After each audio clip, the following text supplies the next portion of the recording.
Hello दोस्तों, कैसे हो आप सब। उम्मीद करती हूँ आप खुश होंगे। दोस्तों, आज बात हम करते हैं कि हेजिटेशन, हिचक जिसे कहते हैं। और कई बार थोड़ा सा जब स्टेज फियर होता है अ, उसका भी। तो कुल मिला के थोड़ा थोड़ा करके बात करूँगी आज। तो दोस्तों, अपने से ही शुरू करती हूँ। मुझे बहुत ज़्यादा हेजिटेशन होती थी हर बात पे, किसी को भी कुछ पूछने का। और स्टेज पे जाने के नाम से तो बस पसीने ही छूटते थे। बहुत ज़्यादा डर लगता था जब भी मुझे स्टेज पे कुछ करना होता है। या सिर्फ स्टेज पे नहीं, जैसे अगर कोई पूजा में है, पूजा में जा रही हूँ, मुझे किसी ने बोल दिया कि भाई आगे जाके ये काम कर लो, तो बस हो गया मेरा। तो ये सब मेरा ऐसे दूर हुआ कि अ, एक फ्रेंड ने बोला कि भाई तुम पब्लिक स्पीकिंग ज्वाइन करो, उससे बहुत फ़ायदा होगा तुमको। और मैंने बोला कि चलो ट्राई करके देखते हैं। तो मैं और मेरी एक और फ्रेंड, हम दोनों गए उसमें। और सच कहूँ दोस्तों, तो वो दिन और आज का दिन पूरी ज़िंदगी मेरी बदल के रख दिया उस एक पब्लिक स्पीकिंग क्लास ने। एक इसलिए बोलूँगी बिकॉज़ वो सबसे पहला स्टार्ट था मेरा। तो मैं गई वहाँ पे और कम से कम 20 लोग होंगे, 20 लोगों के सामने मुझे बोलना पड़ा।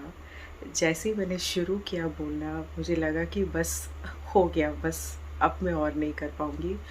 बट दोस्तों, विश्वास करिए मेरा कि इतना मुश्किल था 20 लोगों के सामने बोलना, जो मुझे बिल्कुल आदत नहीं है। मैंने बोला और उस पे मुझे एक अवार्ड भी मिला। तो है ना कमाल की बात। तो वही है कि वो दिन और आज का दिन में मेरा पूरा हेजिटेशन, मेरा पूरा हिचक जो है वो कम हो गया। बंद नहीं बोलूँगी, क्योंकि अभी भी मुझे घबराहट होती है, बट उतनी नहीं, क्योंकि अब बहुत कम होती है। तभी देखिए कैमरा के सामने आ गई मैं। तो हमेशा से भी वो हिचक थी, इसीलिए हमेशा आपने मेरी सिर्फ आवाज़ सुनी थी। बट अब मैं कैमरा पे हूँ, तो उससे आप समझ सकते हो उस चीज़ को। तो वैसे ही दोस्तों, आप लोग भी कर सकते हो। जैसे किसी किसी को हिचक होती है कि कोई स्टोर गए, तो स्टोर में कुछ पूछना है, तो उसमें भी उनको बहुत घबराहट होती है। या फिर अगर 10 लोगों के सामने कुछ बोलना है, भले ही उनका फ्रेंड सर्कल हो या कोई और, 10 लोग हैं तो उनको बहुत रहता है कि भाई मैं बोलूं, या अगर मैंने बोला तो वो सही तो है। तो इतना कन्फ्यूजन इसीलिए होता है दोस्तों, क्योंकि हम उस बारे में कॉन्फिडेंट नहीं होते हैं। तो अगर आपको उस टॉपिक के बारे में कॉन्फिडेंस है कि आप को पता है कि आप कुछ गलत नहीं बोल रहे हो उस पे, तो आप ज़रूर बोलो। बिल्कुल घबराओ मत। और ये मत सोचो कि आप कुछ बोलोगे तो सामने वाला क्या बोलने वाला है या क्या सोचेगा वो, क्योंकि वो उसकी प्रॉब्लम है, आपकी नहीं। तो आप अगर कॉन्फिडेंट हो और आप सही हो, तो आप बिल्कुल बोलने से मत घबराओ।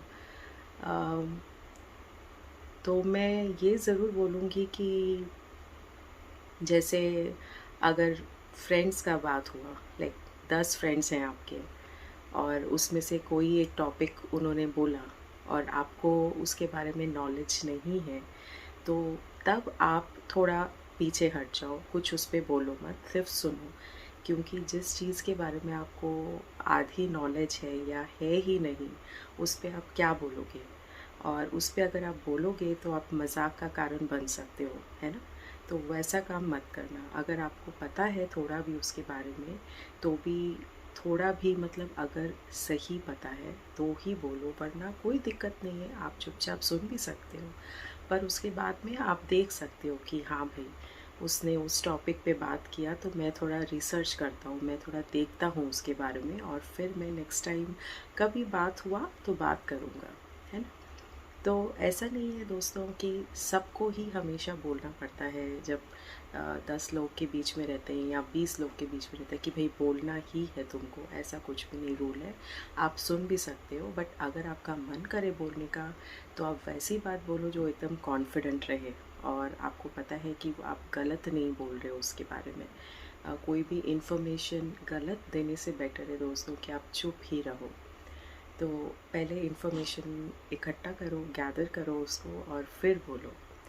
तो आज हेजिटेशन और हिचक का बात इसीलिए कर रही हूँ दोस्तों, क्योंकि कई लोगों में होता है और बच्चों में भी होता है ये कि अम, अगर उन्हें कुछ कुछ भी सामान भी ख़रीदना है, तो अगर कैश काउंटर पे जाके पूछना है कि भाई ये कहाँ है, तो वो नहीं कर पाते, क्योंकि उन्हें बहुत डर लगता है, उन्हें हिचक होती है कोई ना कोई बात की। तो वही है दोस्तों, थोड़ा सा आप देखो कि कैसे आपका कॉन्फिडेंस लेवल बढ़ सकता है। तो आप थोड़ा बुक्स पढ़ सकते हो और उन लोगों के साथ रहो जो पॉजिटिव है। जो नेगेटिव है उनसे थोड़ी दूरी बनाए रखो। देखो जो पॉजिटिव है वो लोग क्या कर रहे हैं, इतने बड़े बड़े लोग हैं, उनकी बुक्स फॉलो करो। देखो वो लोग क्या समझा रहे हैं, क्या सिखा रहे हैं। सभी ने कोई ना कोई स्ट्रगल लाइफ में करी है, वो भी कभी ना कभी ऐसे ही थे जैसे कि हम हैं, बट उन्होंने अब जो अचीव किया है बहुत मेहनत के बाद, तो हम उनकी बुक्स फॉलो कर सकते हैं। आजकल तो ऑडियो बुक्स भी आती है, आप सुन सकते हो, अगर टाइम नहीं है देखने पढ़ने के लिए तो आप सुन सकते हो। तो आज के लिए बस इतना ही दोस्तों, और फिर ज़रूर मैं इसके बारे में और बात करूँगी अगले वीडियो में। तो तब तक अपना ध्यान रखना, और दोस्तों अगर आपको मेरा चैनल अच्छा लगे तो उसे लाइक शेयर और सब्सक्राइब ज़रूर करना। Bye bye.